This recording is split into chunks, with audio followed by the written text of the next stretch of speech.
focused a lot of energy looking at being victims, actually, looking at all the colonial structural issues that stopped Africa from becoming what it should have become.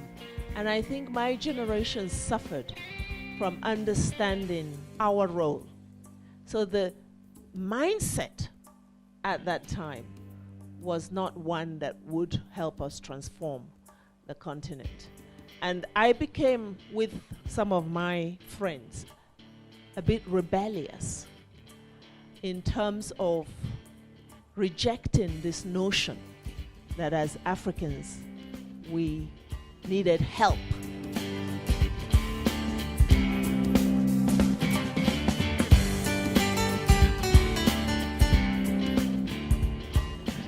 How do we begin to change the mindset that allowed us to become participants in keeping Africa impoverished? Africa is in a I think it has the advantage of learning from the mistakes and successes of others. And I don't think it should be limited to any particular region. I think it needs to look across the globe.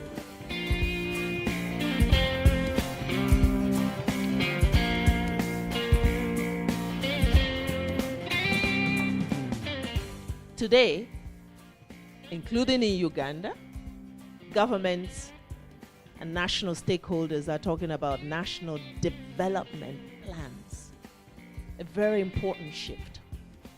And those national development plans are emphasizing wealth creation, job creation, transformation. People in government and in leadership now have greater confidence in their own ability to develop the country. So perhaps for a country like Uganda, the first place to start is in building citizenship. How many Ugandan young people think about their country?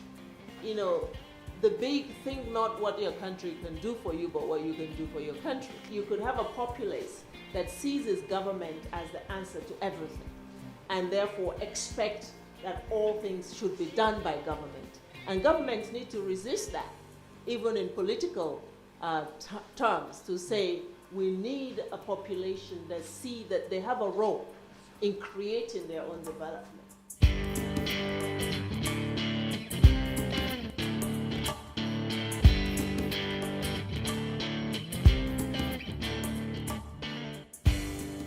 One of the criteria that's used for investment decisions by big investors is the size of your middle class. If you take the African development statistics that rates middle class as those who can spend between $2 and $20, it means we have a middle class in sub-Saharan Africa of about 370 million. And that number will continue to grow. And that is making investors all over the world say, wow, this is a continent that we need to pay attention to. Give it another 5, 10, 15 years. Everybody is going to be here. This is your future. We first need to wake up, sensitize youth to understand that they have a role in elections. They have a role in governance systems, in creating institutions of governance that work for equality. And you cannot begin to blame the government that you have if you have not participated in creating that government.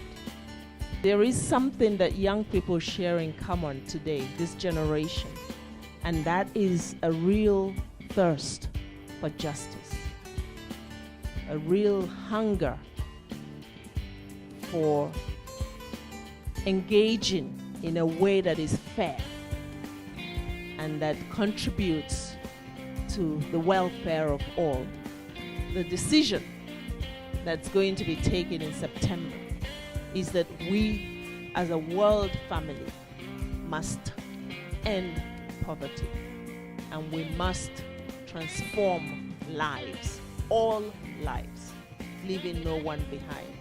And in doing that, we must protect our planet.